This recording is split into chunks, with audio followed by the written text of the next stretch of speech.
Hello everyone, welcome to Sanmarga classes. ವಿದ್ಯುತ್ ಪ್ರವಾಹದ ರಾಸಾಯನಿಕ ಪರಿಣಾಮಗಳು ಪಾಠದ 34ನೇ ಪ್ರಶ್ನೆ.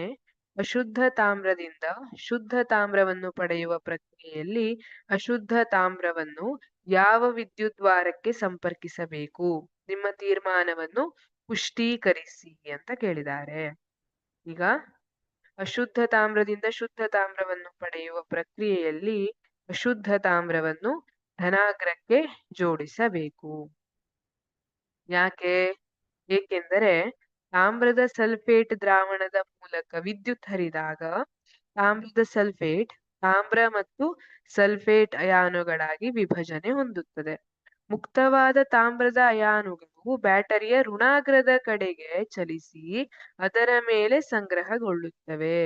ಇನ್ನೊಂದು ವಿದ್ಯುದ್ವಾದ ತಾಮ್ರದ ಪಟ್ಟಿಯಿಂದ ಅಷ್ಟೇ ಪ್ರಮಾಣದ ತಾಮ್ರವು ತಾಮ್ರದ ಸಲ್ಫೇಟ್ ದ್ರಾವಣದಲ್ಲಿ ವಿಲೀನಗೊಂಡಿರುತ್ತದೆ.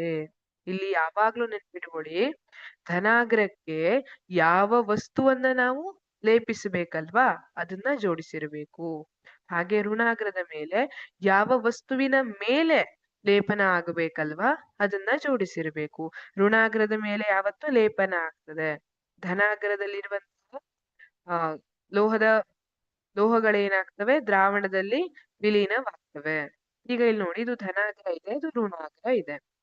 ಈಗ ಇದು ಒಂದು ಊರು, ಇದೊಂದು ಊರು ಅಂತ ಇಟ್ಕೊಳ್ಳೋಣ. ಇದು ಮಧ್ಯದಲ್ಲಿರುವಂತಹ ಹೊಳೆ. ಇಲ್ಲಿ ಏನಾಗಿದೆ, ಧನಾಗ್ರ ಅಂದ್ರೆ ನೋಡಿ ರೆಡ್ ಕಲರ್ ಇದೆ, ಇದು ಬರಗಾಲ ಬಂದಿರುವಂತಹ ಊರು ಅಥವಾ ಏನೋ ಒಂದು ಸಮಸ್ಯೆ ಉಂಟಾಗಿರುವಂತಹ ಊರು. ಈಗ ಇಲ್ಲಿರುವಂತಹ ಜನರಿಗೆ ಇಲ್ಲಿ ಉಳ್ಕೊಳ್ಲಿಕ್ಕೆ ಆಗ್ತಾ ಇಲ್ಲ, ಸಮಸ್ಯೆ ಉಂಟಾಗ್ತಾ ಇದೆ. ಏನ್ ಮಾಡ್ತಾರೆ ಅವರು? ಈಗ ಮತ್ತೊಂದು ಊರಿಗೆ ಹೋಗ್ಬೇಕಂದ್ರೆ ಹೊಳೆಗೆ ಹಾರಬೇಕು. ಹೊಳೆಗೆ ಹಾರ್ಕೊಂಡು ಈಜ್ಕೊಂಡು ಎಲ್ಲಿ ಹೋಗ್ತಿದ್ದಾರೆ?